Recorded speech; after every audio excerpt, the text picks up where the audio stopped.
नमस्कार, आप देख रहे हैं खबरों का सबसे धमाकेदार और विश्वसनीय बुलेटिन न्यूज ब्लास्ट और आपके साथ में विजेंद्र सोलंकी। आईपीएल 2021 का आगाज आज से। आज कप्तान बनाम उपकप्तान यानी कि मुंबई इंडियंस और बेंगलुरु के बीच पहला मुकाबला होगा। आज शाम 7:30 बजे से चेन्नई में यह मुकाबला खेला जाएगा। भारतीय टीम के कप्तान है विराट कोहली और उपकप्तान है रोहित शर्मा। दोनों की टीमें आमने सामने होंगी। टूर्नामेंट में 8 टीमें 52 दिन में 60 मुकाबले खेलेंगी। 120 देशों में सीधा लाइव टेलीकास्ट होगा, लेकिन स्टेडियम में कोई दर्शक नहीं होगा। कोविड प्रोटोकॉल की वजह से ऐसा किया गया है। दोनों टीमों में मुंबई इंडियंस का पलड़ा भारी है। दोनों टीमों के बीच हुए 27 मैचों में से मुंबई ने 17 और बेंगलुरु ने 10 मैच जीते। हालांकि 2013 के बाद से अपना पहला मैच मुंबई नहीं जीत सकी।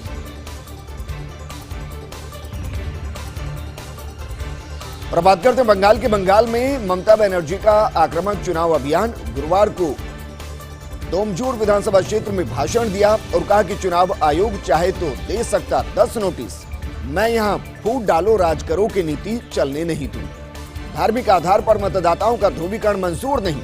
चुनाव आयोग ममता बनर्जी को नोटिस दे चुका है।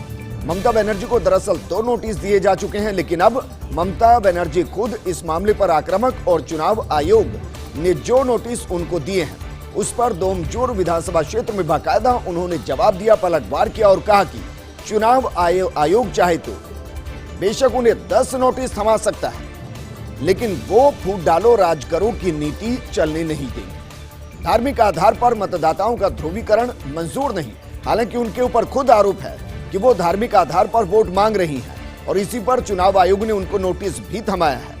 वहीं चुनाव आयोग ममता बनर्जी को 2 नोटिस दे चुका है, जिनके लिए ममता बनर्जी को कल यानी कि 10 अप्रैल तक जवाब देना है। आपको यह भी बता दें कि 10 अप्रैल को चौथे चरण का चुनाव पश्चिम बंगाल में होना।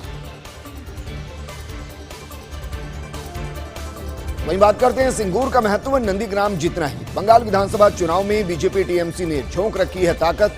चौथे चरण में महत्वपूर्ण सीट सिंगूर में पड़ेंगे वोट। बीजेपी ने रविंद्रनाथ भट्टाचार्य और टीएमसी ने बेचाराम मन्ना को मैदान में उतारा है। सिंगूर आंदोलन से ही ममता बनर्जी शिखर पर पहुंची थी और इसी आंदोलन से 40 साल से सत्तारूढ़ वाम दल को भी बेदखल कर दिया गया था। हालांकि सिंगूर की राह अब ममता के लिए आसान नहीं, क्योंकि बीजेपी कैंडिडेट और सम्मानित शिक्षक रविंद्रनाथ भट्टाचार्य के काफी ज्यादा समर्थक हैं और जिस तरीके से बीते 2 महीने में टीएमसी से टूटकर काफी नेता बीजेपी ज्वाइन कर चुके हैं, उसकी वजह से भी ममता बनर्जी की स्थिति उतनी मजबूत नहीं जितनी बीते चुनाव में थी। और यही वजह कि सिंगूर का महत्व भी नंदीग्राम जितना ही है, क्योंकि सिंगूर में जो आंदोलन हुआ उसी की वजह से टीएमसी की जड़ें पश्चिम बंगाल में जमी थी और ममता बनर्जी मुख्यमंत्री बनी थी। वाम दल के 4 दशकों के चक्रव्यूह को सिंगूर के जरिए तोड़ा गया था। अब बीजेपी ने यहां से रविंद्रनाथ भट्टाचार्य और टीएमसी ने बेचाराम मन्ना को मैदान में उतारा है। सिंगूर आंदोलन से ही ममता बनर्जी शिखर पर पहुंची थी, यानी कि मुख्यमंत्री की कुर्सी तक पहुंची थी और इसी आंदोलन से 40 साल से सत्तारूढ़ वाम दल को सत्ता से बाहर कर दिया गया। हालांकि सिंगूर की राह अब ममता के लिए आसान है, जिस तरीके का जिक्र हम कर रहे हैं, क्योंकि बीजेपी कैंडिडेट और सम्मानित शिक्षक रविंद्रनाथ भट्टाचार्य की काफी समर्थक और जिस तरीके से बीते 2 महीने में टीएमसी के अंदर बिखराव देखने को मिला और टीएमसी छोड़कर नेताओं ने बीजेपी ज्वाइन की, उसका असर दिखाई दे रहा है।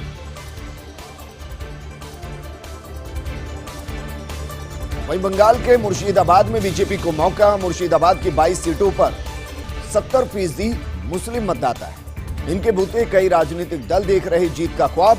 दशकों से यहां के वोटर थे कांग्रेस के पक्ष में, लेकिन अब टीएमसी ने यहां मुस्लिम मतदाताओं में अच्छी पैठ बनाई।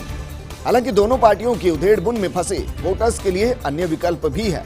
असदुद्दीन ओवैसी की पार्टी यानी कि एआईएमआईएम का भी विकल्प है। 3 उम्मीदवार मैदान में होने से वोट बढ़ जाएंगे और इसका फायदा उठाने के लिए बीजेपी ने कमर कस ली है। लेकिन सोचिए जरा, बीजेपी को कितनी मेहनत यहां करनी पड़ेगी, क्योंकि जिस मुर्शिदाबाद की हम बात करें उसकी 22 सीटों पर 70% मुस्लिम मतदाता है, यानी कि 30% ही बाकी है। और यही वजह की राजनीतिक दखल यहां लगातार पार्टियों की बढ़ रही है और जीत का ख्वाब पार्टियां दिख रही हैं। हालांकि दशकों से यहां के जो वोटर है वो कांग्रेस के पक्ष में वोट डालते आए, लेकिन जब से टीएमसी मजबूत हुई कांग्रेस को नुकसान हुआ और टीएमसी ने यहां मुस्लिम मतदाताओं के बीच में अपनी अच्छी पैठ बना ली। दोनों पार्टियों की ध्रुवीन में फंसे वोटर्स के लिए एक तीसरा विकल्प भी वहां दिखाई दे रहा है। असदुद्दीन ओवैसी की पार्टी यानी कि एआईएम का विकल्प, यानी कि मुस्लिम वोटर्स के सामने तीन विकल्प है।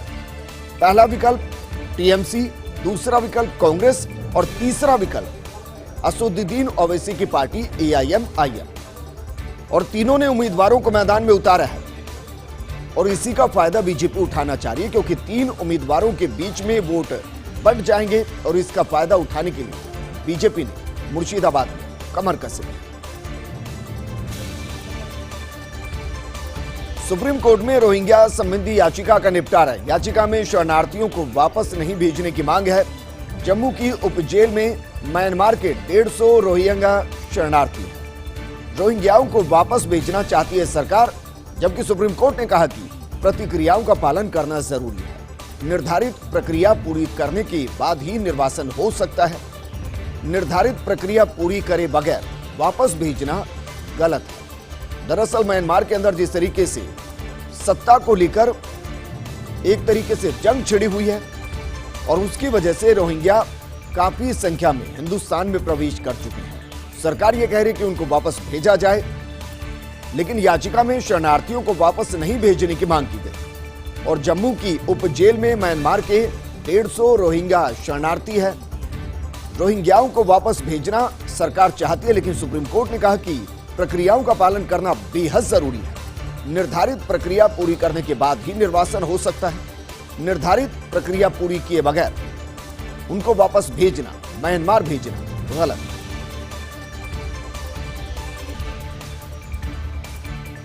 और अब बात करते हैं बीमा कंपनियों की कोविड हेल्थ इंश्योरेंस स्कीम की। 54% क्लेम सेटल, 1.4 लाख मामलों में फैसला नहीं। इनमें सिर्फ 7,900 करोड़ रुपए का भुगतान हुआ। 1.4 लाख लोगों को बीमा कंपनियों से निराशा हाथ लगी, यानी कि 66.37% क्लेम 5 राज्यों में हुए हैं। महाराष्ट्र में सबसे ज्यादा, उसके बाद गुजरात, कर्नाटक, तमिलनाडु और दिल्ली का नंबर आता है। मार्च 2021 तक टोटल क्लेम 14,608 करोड़ रुपए का दिया गया है। तो जिस तरीके से कोविड हिंदुस्तान में बढ़ता रहा, उसकी वजह से बीमा कंपनियों की मुश्किलें बढ़ती रही, क्योंकि उनको ज्यादा पैसा इंश्योरेंस के लिए देना पड़ा। और यही वजह कि सिर्फ 54% क्लेम को सेटल किया गया। 1.4 लाख मामलों के अंदर फैसला अभी तक नहीं आया। सिर्फ 7,900 करोड़ रुपए का भुगतान हुआ है। 1.4 लाख लोगों को बीमा कंपनियों से निराशा हाथ लगी है। 66.37% क्लेम सिर्फ 5 राज्यों से, जिनमें सबसे पहले पायदान पर महाराष्ट्र, क्योंकि महाराष्ट्र में ही कोविड की वजह से सबसे ज्यादा केस, सबसे ज्यादा मौतें। इसके बाद गुजरात, कर्नाटक, तमिलनाडु और दिल्ली का नंबर आता है। मार्च 2021 तक का आंकड़ा हम आपको बता रहे हैं और इसके मुताबिक टोटल क्लेम 14,608 करोड़ रुपए है।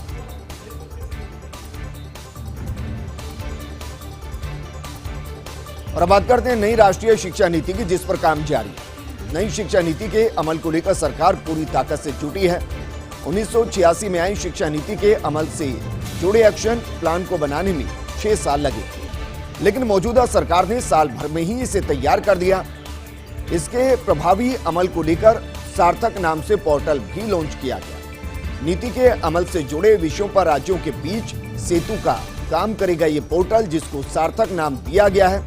और ये क्या वाकई में देश की शिक्षा नीति को बदल कर रख देगा, क्योंकि नई राष्ट्रीय शिक्षा नीति जिस पर काम जारी और नई शिक्षा नीति के अमल को लेकर सरकार पूरे युद्ध स्तर से पूरी ताकत के साथ जुटी हुई है। आपको बता दें कि 1986 में शिक्षा नीति के अमल से जुड़े एक्शन प्लान को बनाने के लिए 6 साल लगे थे, लेकिन मौजूदा सरकार ने सिर्फ साल भर के अंदर ही इसे तैयार कर दिया है। और इसके प्रभावी अमल को लेकर सार्थक नाम से पोर्टल भी लॉन्च कर दिया गया, जिसके जरिए आप जानकारी जुटा सकते हैं। नीति के अमल से जुड़े विषयों पर राज्यों के बीच सेतु का काम किया जाएगा। और बात करते हैं मुख्यमंत्री अशोक गहलोत के सीक्रेट असम मिशन। कानू कान नहीं लगने दी किसी को भनक। आज अचानक आ पहुंचे असम से 22 कांग्रेसी उम्मीदवार।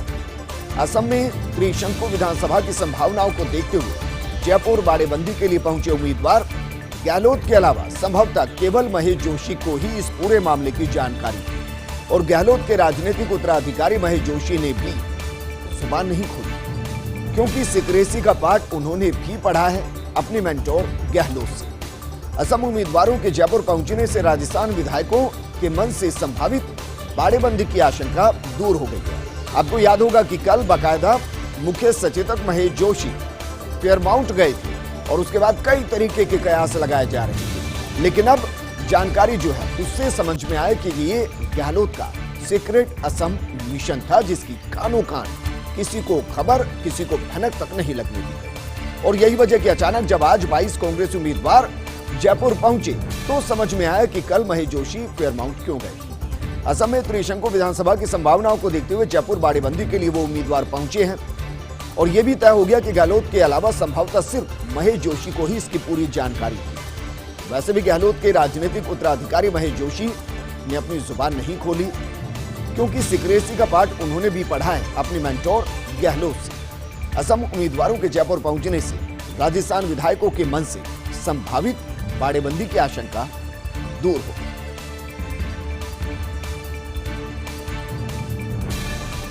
और अब बात करते हैं गुलाब कोठारी मास्टर प्लान प्रकरण की। प्रदेश की गहलोत सरकार को मिली सफलता, सुप्रीम कोर्ट आगामी 4 हफ्तों में करेगा सुनवाई। जल्द सुनवाई के लिए लगाई जाने वाली याचिका तैयार करने के लिए चर्चा की गई और इसी याचिका को सुप्रीम कोर्ट ने मंजूर भी किया था। मामले में जल्द सुनवाई के लिए मंजूर किया गया था। सरकार की विशेष अनुमति याचिका सुप्रीम कोर्ट में लंबित है। आपको बता दें कि साल 2019 से सुप्रीम कोर्ट में ये याचिका लंबित थी, लेकिन अब सरकार को राहत मिली है, क्योंकि सुप्रीम कोर्ट आगामी 4 हफ्तों में सुनवाई करेगा और जल्द सुनवाई के लिए याचिका जो लगाई गई थी उसको मंजूर कर दिया गया। मामले में जल्द सुनवाई के लिए इसको मंजूर किया गया और सरकार की विशेष अनुमति याचिका जो कि 2019 से सुप्रीम कोर्ट में लंबित थी, अब उस पर सुनवाई जल्द शुरू हुई। जयपुर के लिए इस बार हैप्पी रविवार को मुख्यमंत्री गहलोत देंगे जयपुर को कई सौगातें। जेडीए के 3 प्रोजेक्ट्स का उद्घाटन करेंगे मुख्यमंत्री गहलोत। सीतापुर आरओबी, जाहोता आरओबी, बंबाला पुल का उद्घाटन मुख्यमंत्री अशोक गहलोत करेंगे। 2 बड़े प्रोजेक्ट्स का शिलान्यास भी मुख्यमंत्री गहलोत करेंगे। सिविल लाइंस फाटक आरओबी और रामनिवास बाग में नई भूमिगत पार्किंग का शिलान्यास करेंगे। रविवार को ही महात्मा ज्योतिबा फुले की प्रतिमा का अनावरण भी करेंगे और ये सभी शिलान्यास और उद्घाटन वर्चुअली होंगे। 11 अप्रैल रविवार को होने वाले कार्यक्रम के लिए जेडीए ने तैयारियां शुरू कर दी, यानी कि जिन कामों की लोकार्पण की जनता बाट जो रही थी, इंतजार कर रही थी, रविवार को वो इंतजार खत्म हो जाएगा।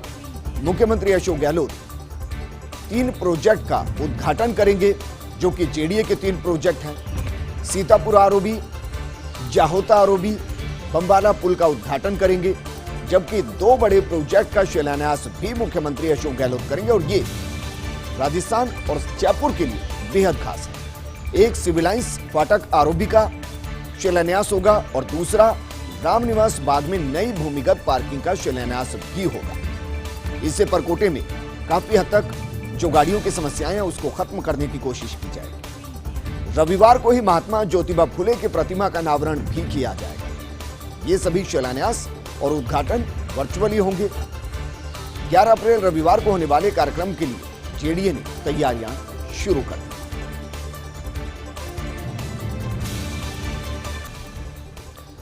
ब्रेक के बाद आपका स्वागत है। एनएसयूआई के स्थापना दिवस कार्यक्रम में चिरंजीवी योजना की तारीफ। मुख्यमंत्री अशोक गहलोत ने गिनाई चिरंजीवी योजना की खूबियां। कहा कि सरकार अब चिरंजीवी योजना लेकर आई। हर परिवार का 5 लाख का स्वास्थ्य बीमा होगा। 350 करोड़ केंद्र से मिलेगा। राज्य सरकार 3000 करोड़ खर्च करेगी। कहा कि एनएसयूआई को इसके प्रचार का काम हाथ में लेना चाहिए। कोरोना की लड़ाई में वॉलंटियर बनकर काम करें। पूरे देश में कोरोना की हालत ऐसी ही है। राजस्थान के गांव अभी कोरोना से बचे हुए हैं, लेकिन बांसवाड़ा और जालोर में संक्रमण गांव में भी हो रहा है। दरअसल आज एनएसयूआई का 51वां स्थापना दिवस। इस दौरान मुख्यमंत्री अशोक गहलोत पहुंचे। वो खुद एनएसयूआई से जुड़े रहे हैं और इसलिए एनएसयूआई को अपने बेहद करीबी मानते हैं। यही वजह कि जब मुख्यमंत्री यहां पहुंचे तो चिरंजीवी योजना की न सिर्फ खूबियां गिनाई बल्कि ये भी कहा कि हर परिवार का 5 लाख का स्वास्थ्य बीमा होगा, 350 करोड़ केंद्र से मिलेंगे, राज्य सरकार 3000 करोड़ रुपए खर्च करेगी। एनएसयूआई को एक जिम्मेदारी भी दी गई। कहा गया कि प्रचार का काम हाथ में एनएसयूआई को लेना चाहिए, कोरोना की लड़ाई में वॉलंटियर बनकर काम करना चाहिए। पूरे देश में कोरोना की स्थिति और हालात एक से हैं। राजस्थान के लिए अच्छी बात यह कि गांव अभी भी कोरोना से बचे हैं, लेकिन जिस तरीके से बांसवाड़ा और जालोर में संक्रमण गांव की तरफ पड़ा, गांव में फैला, उससे चिंता बढ़ गई और एनएसयूआई को एक महत्वपूर्ण भूमिका बतौर वॉलंटियर न सिर्फ कोरोना की रोकथाम में निभानी चाहिए बल्कि चिरंजीवी योजना के व्यापक प्रचार प्रसार की जिम्मेदारी भी एनएसयूआई को अपने हाथों में लेनी चाहिए।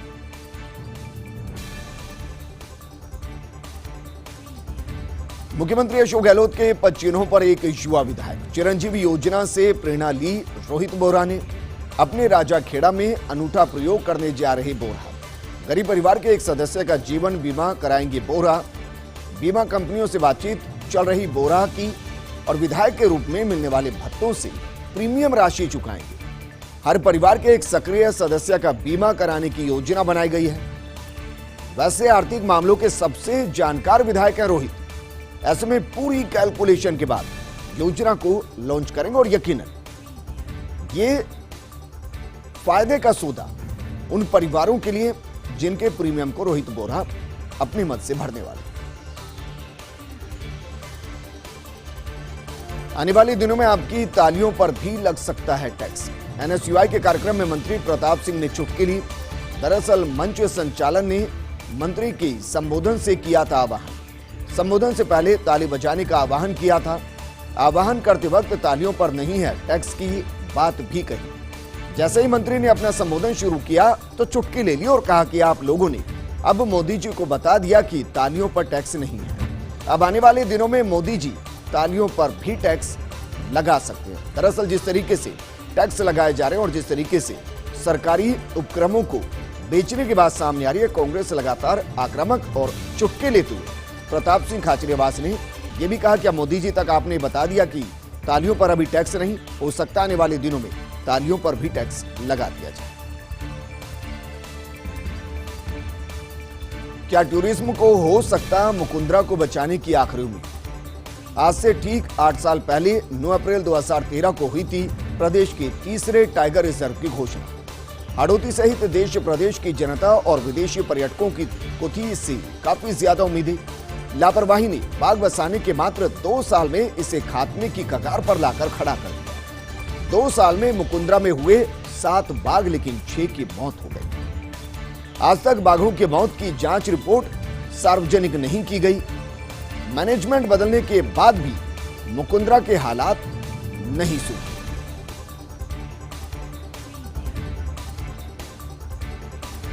वहीं प्रदेश में उपचुनाव का घमासान दिखाई दे रहा है। 17 अप्रैल को राजसमंद, सहाड़ा और सुजानगढ़ में उपचुनाव है। कांग्रेस का इंटरनल फीडबैक कॉन्फिडेंट महसूस कर रहा है। फीडबैक के हिसाब से सुजानगढ़ और सहाड़ा कांग्रेसी प्रत्याशी मजबूत है। सुप्रीम कोर्ट ने सितंबर 2019 के बाद से नियुक्ति नहीं हुई है।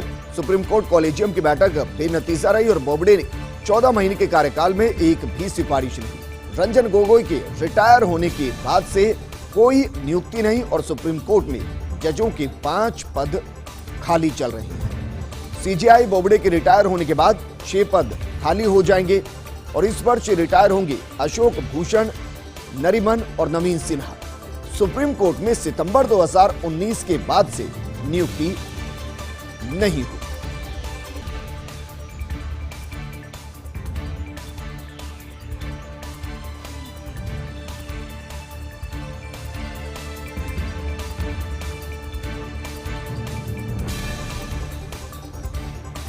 और हम बात करते हैं प्रदेश में उपचुनाव के घमासान की। 17 अप्रैल को राजसमंद, सहाड़ा और सुजानगढ़ में उपचुनाव और कांग्रेस का इंटरनल फीडबैक कॉन्फिडेंट।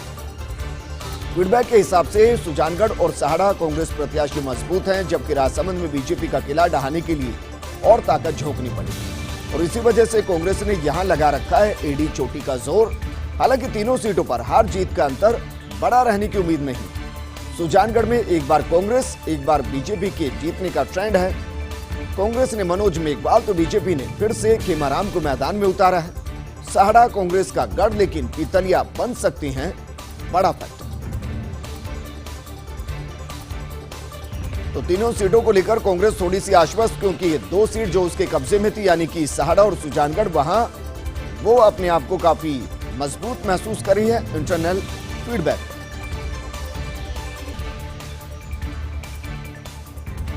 नमस्कार।